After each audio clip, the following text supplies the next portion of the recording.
Hi everyone, welcome back to MATA35. This is lecture 10C. So in the last lecture, we discussed in great length how we could convert some homogeneous, constant coefficient linear systems of ODEs into matrix form. And when you convert them to matrix form, you can solve it by just doing an eigendecomposition to figure out what direction, to figure out the general form of the solution. Today we're going to be talking about phase portraits. So we're going to, let's start by reminding ourselves of what phase portraits were, phase lines were in 1D. So first, oops. Well, this is one of our previous slides. I think I had the same mistake on the last slide. But remember that a direction field graphs out the slopes of all solutions going through a point. And we can visualize different solutions by drawing trajectory curves that are always tangent to the direction field. Remember, this was for a first order ODE. And note that I have rewritten things slightly, so instead of using x and y, I'm using x and t. Okay, so this is our direction field if we have a single first order ODE.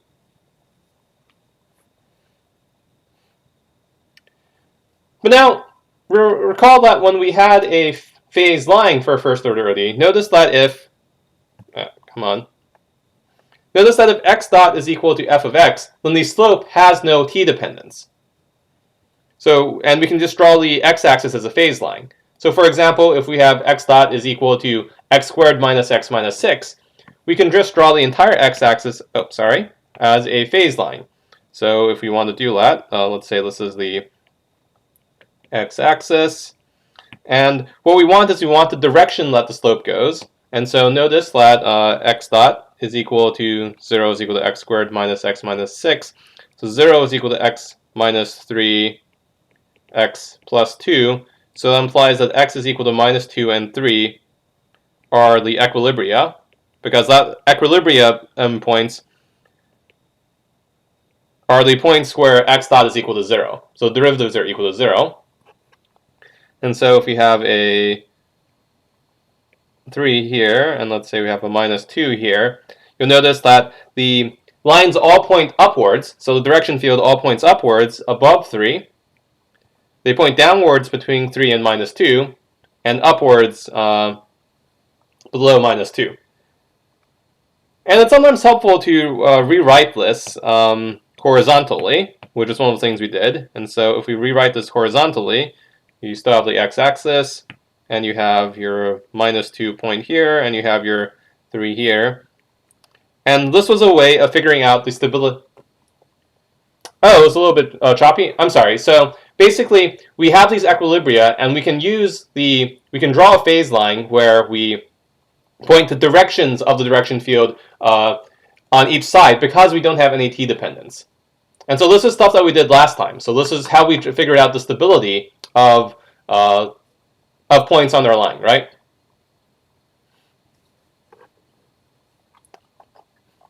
Okay, so this was figuring out the stability of equilibria.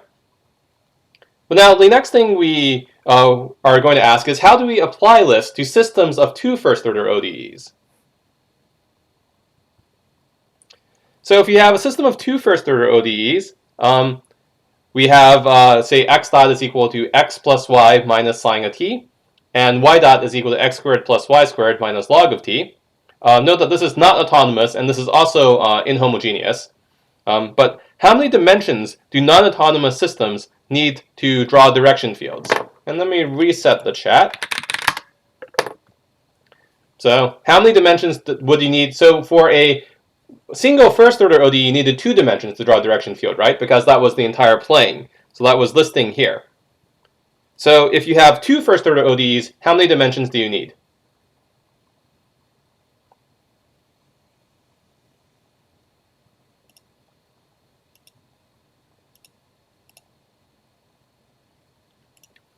Okay, yeah. So for the non-autonomous things, you have 3 dimensions because it depends on x, y, and t.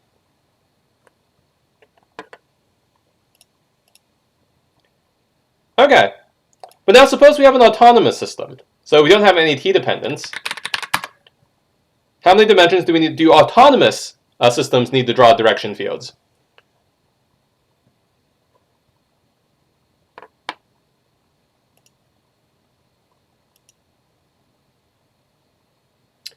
So I should mention this is a little bit of a trick question because when you draw a direction field, by default you normally use all 3 dimensions.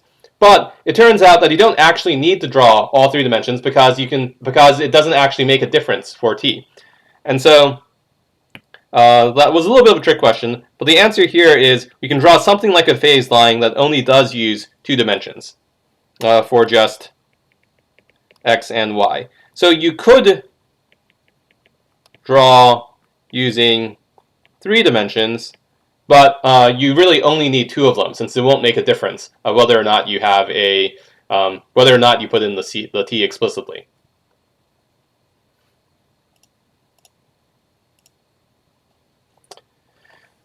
Okay, so let's plot our vector field. Let's try doing this. So we're going to plot vector fields and trajectories. So consider x dot is equal to f of xy and y dot is equal to g of xy. So notice that the system associates a direction and magnitude for every point in R squared, telling you what direction trajectories go.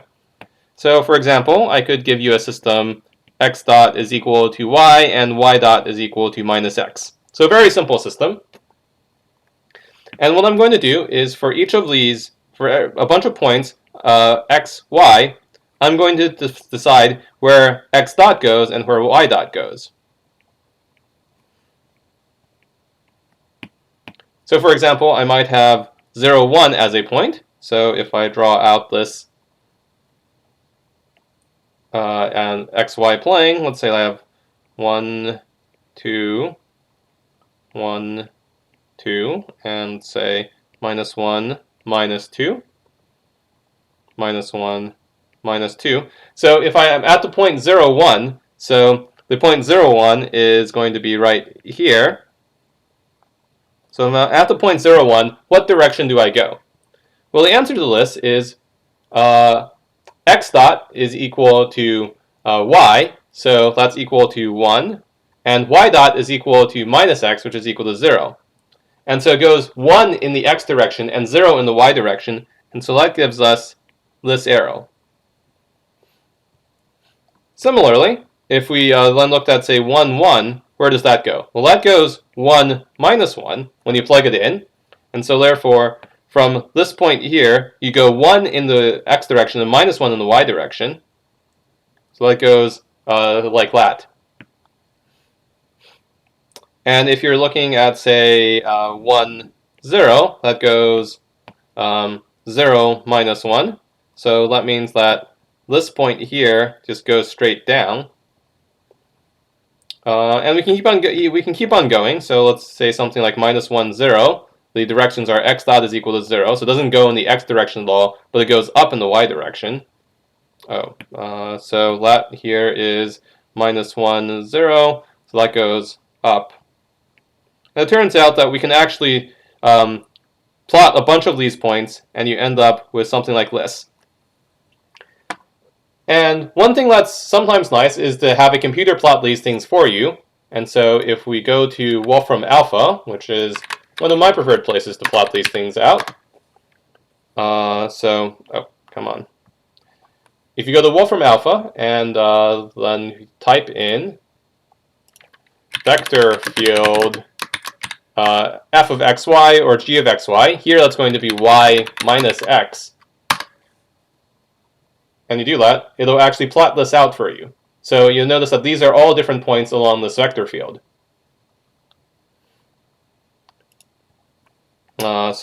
Or you can use integral curves, and you can add some space limits by adding x or x dot dot 3 or y is equal to minus 3 dot dot 3.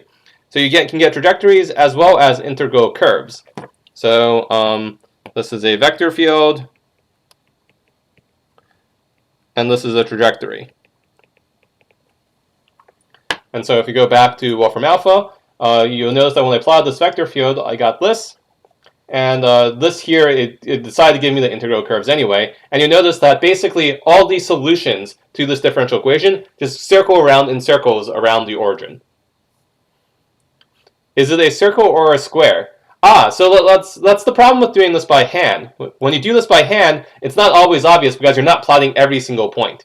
But luckily, when you have a computer plot this, you can actually plot every single point, and it ends up being this sort of circular shape in this particular example. You can come up with examples where you have a more square shape, but in this particular example, you get a circular shape trajectories.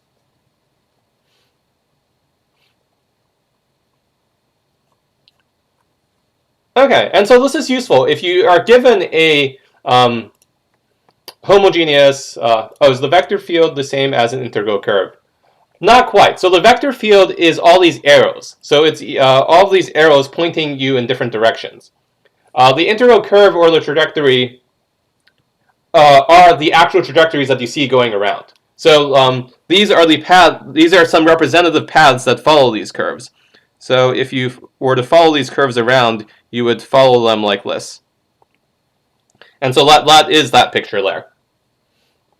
So the vector field is what we were doing here. So this thing here is a vector field, because we were just plotting it along a bunch of points. And so, in fact, if you keep on plotting points, you end up getting things like lat, etc. So the vector field does look a little bit more squarish, but that's just because I didn't draw it carefully enough. So if you think about it, if you only draw a few points, things will look squarish. But if you draw more and more points, it turns out it'll look more circle-like. And that's just because unfortunately, if you plot any 4 points and directions, so if you have a circle and you only plot the directions along 4 points, it looks like a square, right? So that's just because we didn't plot enough points. And that's why when you are using a computer to do it, you can plot all more points, and so it looks more continuous.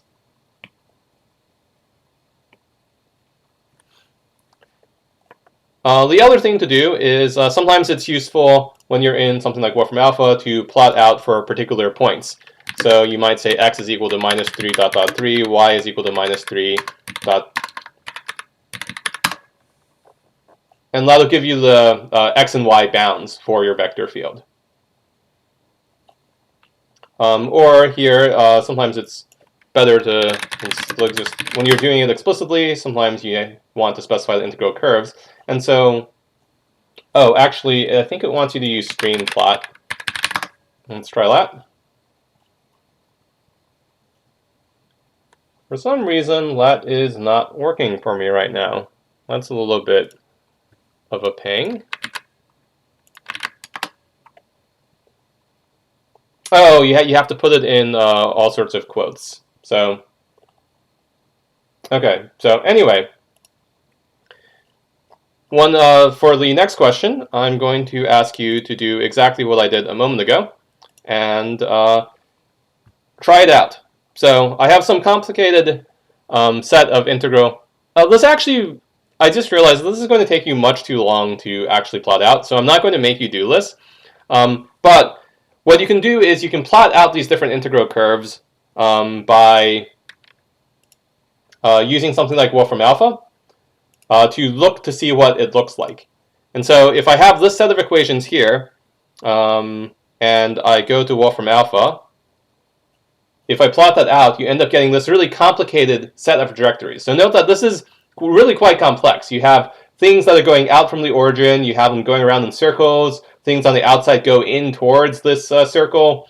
And so you can have really complicated integral curves depending on how complicated your original equation was. So here in this case, we had a very complicated original equation, and so the trajectories are also very complicated. Now, there are mathematical methods to characterize these more complicated equations, but luckily for you, we're not actually going to deal with these more complicated equations, except to show you that you can plot them. And so sometimes in practice, it's going to be easier for you to plot these things out than to actually solve the equation. But anyway, I was going to make you plot these things out and tell you which of these 4 different examples it was, but I'm not going to, and I'm just going to go ahead and tell you that the answer here is actually C. I just realized that it's going to take way too long to type out all these equations into Wolfram Alpha. But so the important thing that I'm just trying to make the point here is that you can get really complicated behavior. And this complicated behavior is something that you can plot out, but for today's lecture, we're only going to deal with relatively simple behavior, where instead of these complicated equations, we just have a homogeneous 2D linear system with constant coefficients. So again, we're only going to deal with these matrix equations rather than these super complicated equations for today's lecture. So, for example, we might have something like A is equal to 2, 0, 0, 1. Well, that's quite simple. And so then notice that the eigenvalues and eigenvectors here are, the eigenvalues are just 2 and 1, and the eigenvectors are 1, 0, and 0, 1. And so the solution to this, based on what we did in the last lecture, is just xy is equal to c1 e to the 2t 1, 0 plus c2 e to the t 0, 1. And another thing to notice is that the origin is always in equilibrium for a linear system. Because when you multiply by the vector 0, 0, a matrix times 0, 0 is just going to give you 0, 0. And we can plot the vector field. So you can do this, vector field. And you can plot yourself some trajectories. And this gives you, how did you get the eigenvector so quickly? Oh, that's because this is a diagonal matrix, and the eigenvectors of a completely diagonal matrix are always just 1, 0, 0, 1, maybe 0, 0, 1, etc. So that's because I chose a really, really easy example, because this is a diagonal matrix. This is not true for triangular matrices. This is only true for diagonal matrices, that your eigenvectors are just the standard basis vectors. So now, notice that when we have the solution, you can sort of see that you have this scaling behavior along each of the eigenvectors. And this is actually quite important. So when you plot this out, if you wanted to try to plot this by hand, well, you might say, well, what happens if I'm on this eigenvector? If I'm on this eigenvector here, well, what's going to happen is I'm actually just going to get pushed. When you solve for this, you end up getting that c1 is some value and c2 is equal to 0. And so then you're just going to get pushed up. Because this is an eigenvector. So you're going to get pushed away from the origin. And the same along this other eigenvector.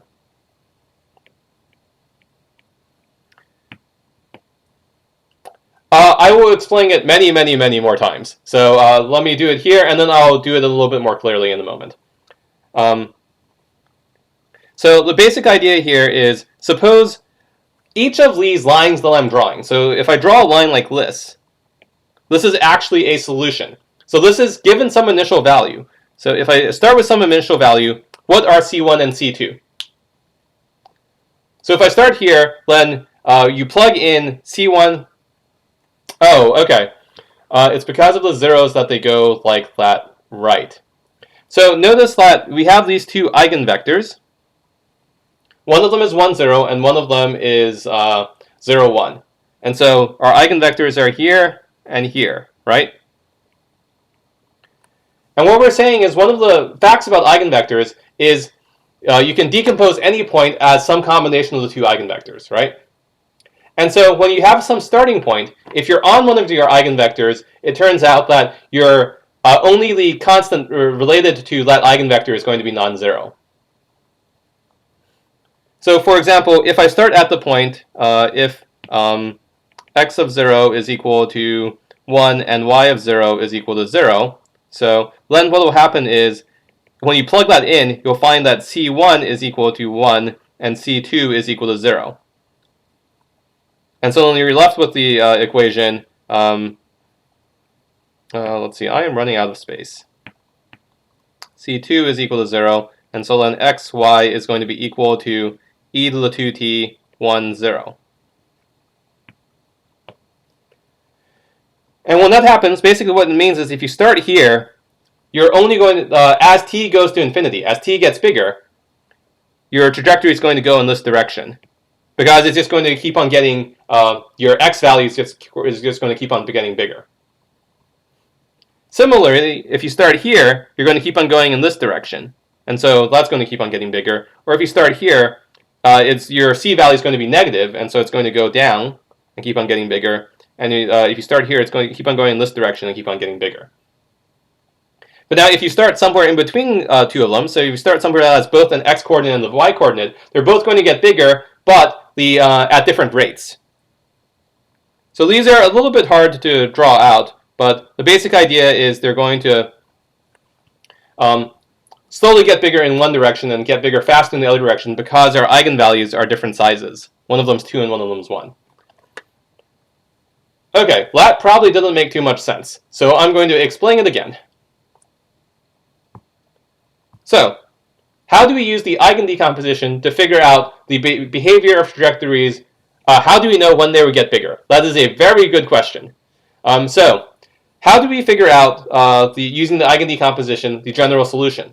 So first, notice that the general solution describing any trajectory is c1 times e to the lambda 1t v1 plus c2 times e to the lambda 2t v2. And so notice that if lambda is positive, then if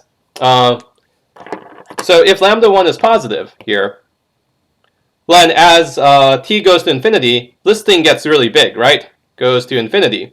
And so then therefore you go in the direction of v1 off to infinity.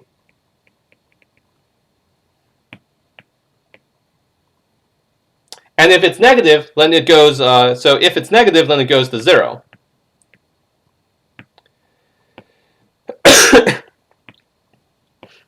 And this is because things like e to the 5t goes to infinity, right? But e to the minus 5t goes to 0.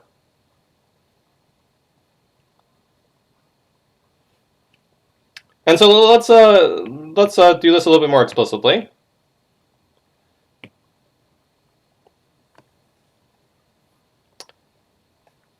So what we can do is we can qualitatively analyze the behavior of the system by looking at eigenvalues and eigenvectors.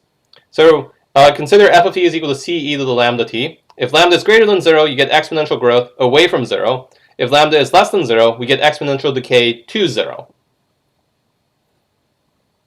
And so if you want to draw this out on a phase plane, so if lambda is greater than 0, then everything points away from 0.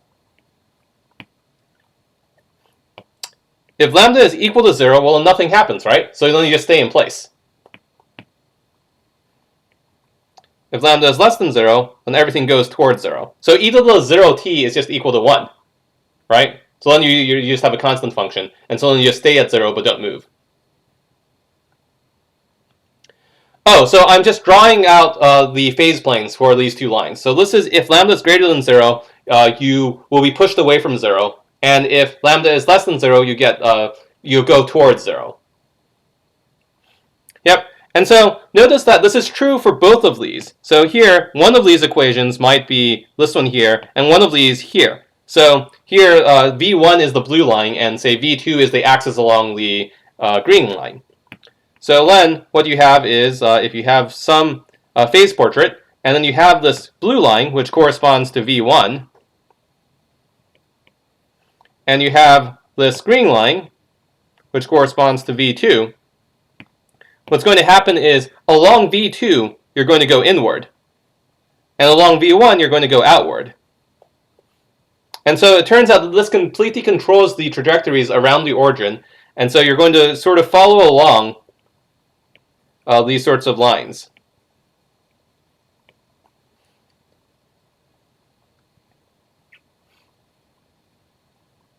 So along one direction, you're going to go inward, and along the other direction, you're going to go outward, if one of them is positive and one's negative.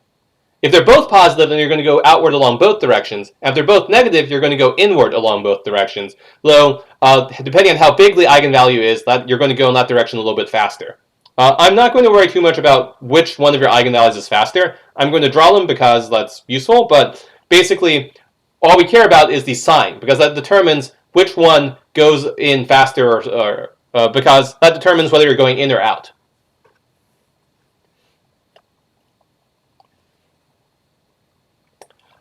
So how do we know what the green lines and the blue lines are? So the blue line here is determined by your eigenvectors. So this is entirely determined by your eigenvector. So your eigenvector tells you what direction. So for example, the eigenvector might be equal to 1, 1. And so then that's this point here, and then you go in both directions. And this eigenvector v2, let's see, that might be equal to 1 minus 2. So that's here. So that's how you know what the blue and green lines are. So like in the previous example, notice that both the eigenvectors are just along the axes. So 1, 0 and 0, 1. And so that determines what direction the two lines are.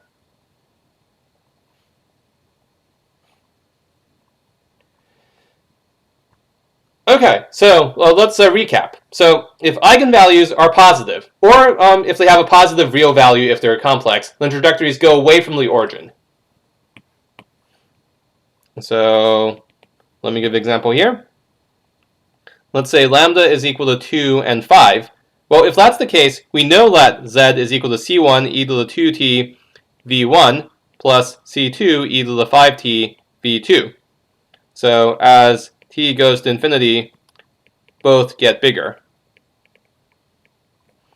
And so I'm just going to draw arbitrary lines, but these depend on what your eigenvectors are.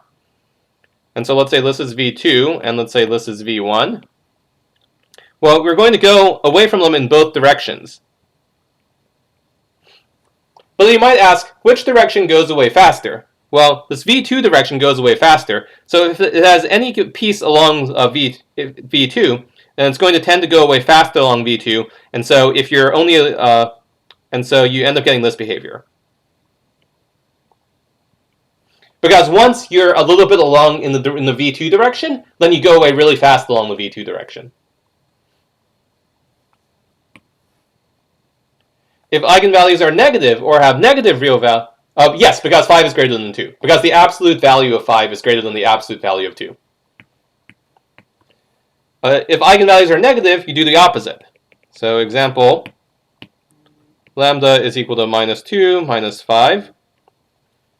And so then z is going to be equal to c1 e to the minus 2t v1 plus c2 e to the minus 5t v2. And so you have the same sort of behavior.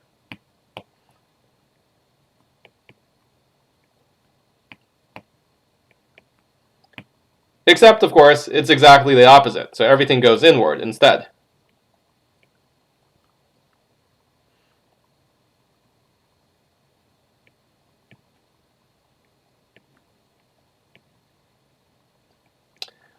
I am not going to expect you to pay too much attention to which one goes in faster or slower. I'm just telling you the list for your own benefit. Basically, the key here is that everything goes inwards towards 0. Lastly, if they have opposite directions, well, then it'll go in along one and come out along the other. So say you have lambda is equal to minus 2 and 5. So then z is equal to c1 e to the minus 2t v1 plus c2 e to the 5t v2.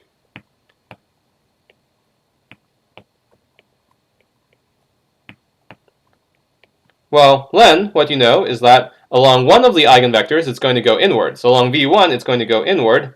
And along v2, it's going to go outward. And so your trajectories look like this. And this is called a saddle point. So these all have names. So if they both go out or both go in, then it's a node, and it's either unstable or asymptotically stable. And if one goes in and the other goes out, we call this a saddle point. It's actually closely related to the saddle points we saw earlier in our multivariable calculus, right? Because if you think about a saddle point, what happened is along one direction the equation goes down, and along the other direction it goes up. And so that's basically what's happening here.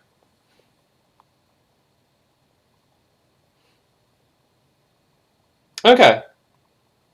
So that's what happens when we have real eigenvalues that are non-zero. What happens is if it's negative, things go in. If it's positive, things go out.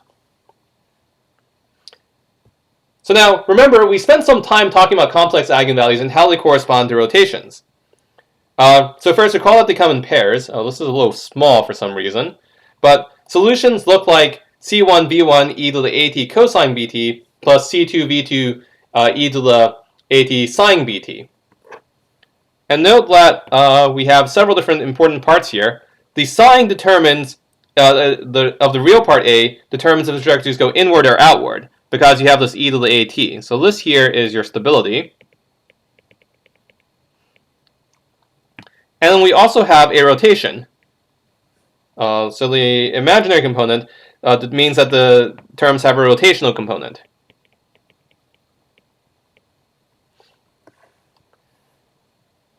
So it might spiral in or out, or it might be a circle. So if A is less than 0, then we have the origin here. What you're going to get is everything's going to spiral inward.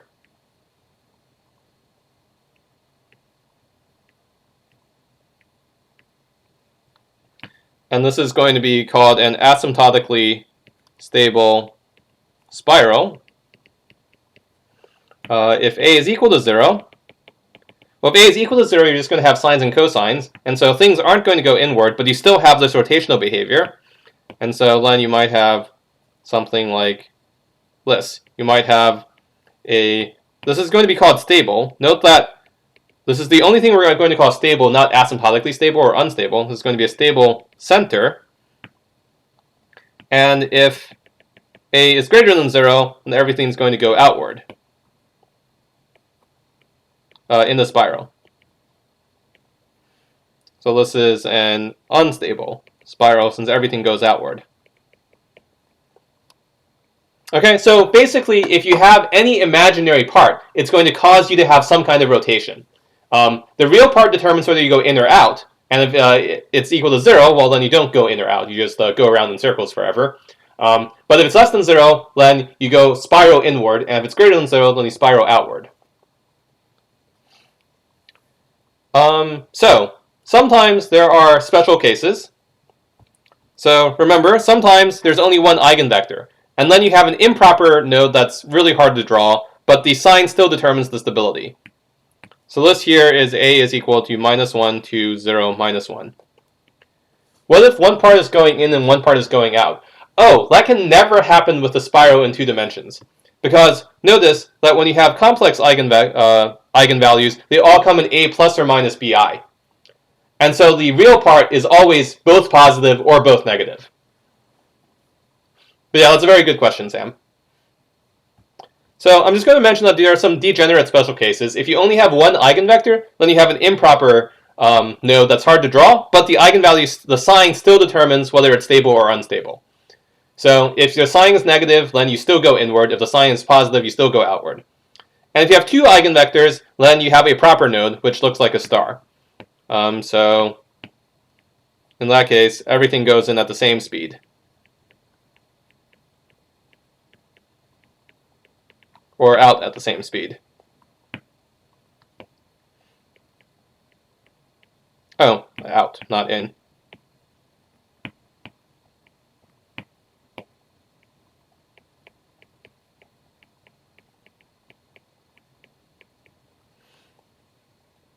And note, importantly, A is equal to lambda 0, 0, lambda for proper nodes. So it's actually diagonal. Diagonal. Okay, so to summarize everything up, the point 0, 0 is always in equilibrium. We can understand the behavior by looking at the eigenvalues. Positive real parts mean that the trajectories go outward. Negative real parts mean that the trajectories go inward. Opposite sign eigenvalues mean you have a saddle point. And non-zero imaginary components mean that the trajectories spiral. So let's try it out.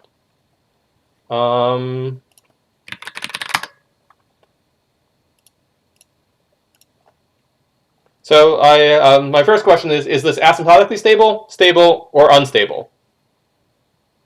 So let's say 4 and -2.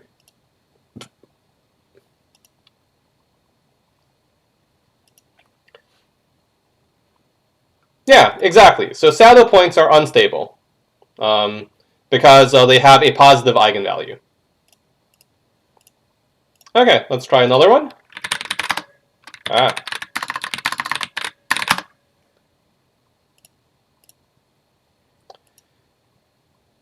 Is this asymptotically stable, stable, or unstable? So actually, you have to be a little bit careful, because when you have actual stable, we only use to refer to when you have zero eigenvalues. If you have negative eigenvalues, then things are going to go inward, and so it's actually asymptotically stable.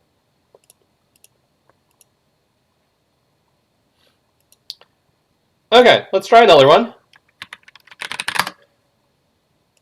Let's say that we have lambda 1 is equal to 2 and lambda 2 is equal to 3.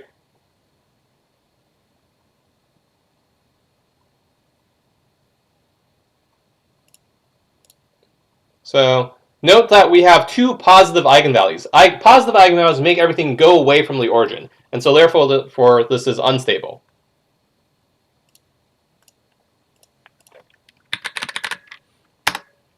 Okay, what if I have the two positive eigenvalues are the same?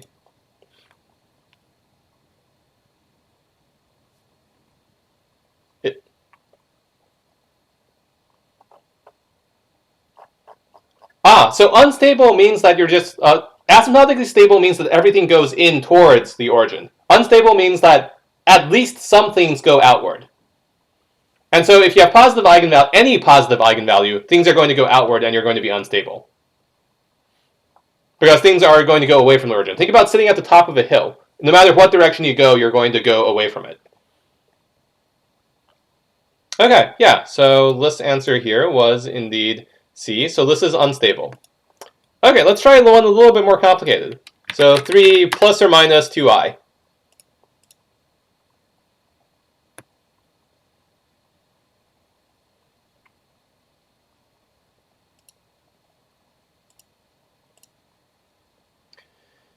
Yeah, so you only look at the real part to determine if it's stable or unstable. Oh, asymptotically stable means that everything goes inward. Stable just means that things don't go away. And so the only time when we're going to care about stable is going to be when you have a 0 as the real part.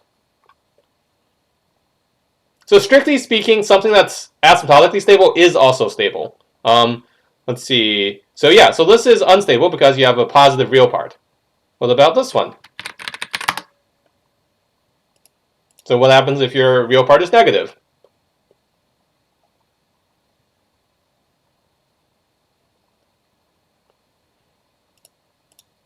Yep, so this is asymptotically stable. And let's, since we're running out of time, let's go ahead and do this last one. So plus or minus 4i is the state. So we just had this long discussion about it. Yeah, so when the real part is 0, you end up with something that's stable, but not asymptotically stable, because you end up with a circling behavior. Unfortunately, I am out of time, and I have a very important meeting to go to. But let me just end off with saying that weird stuff can happen when lambda is equal to 0, which we won't deal with. And also another part, which will come back, and we'll review this on Friday. It's important to also classify these things as either nodes, saddle points, spirals, or centers. And that depends, of course, on it's a node if the two signs are the same and it's real. It's a saddle point if the two signs are different. It's a spiral if it has an imaginary part. And it's a center if it's imaginary only. And unfortunately, I have to end here. But we'll go through this again a little bit on Friday. So I will stop recording now.